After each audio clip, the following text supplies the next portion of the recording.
How do you salvage your paint skins? Well, one of the great advantages of using a silicone baking sheet like this is that it really just peels right off very easily.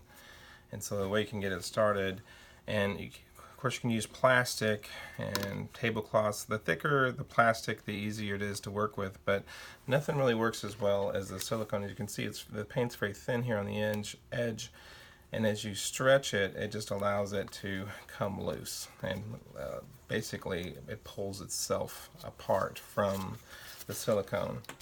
And once you get it going, you can just peel usually the whole thing off.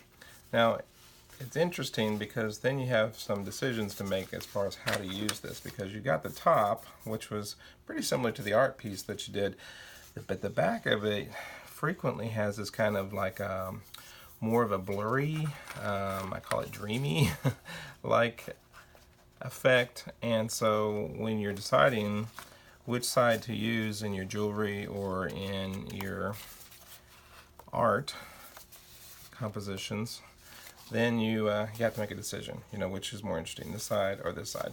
So this is how you clean up, and I know some of you are going, oh, all that wasted paint. Well, it's not necessarily wasted. You can utilize this for other things.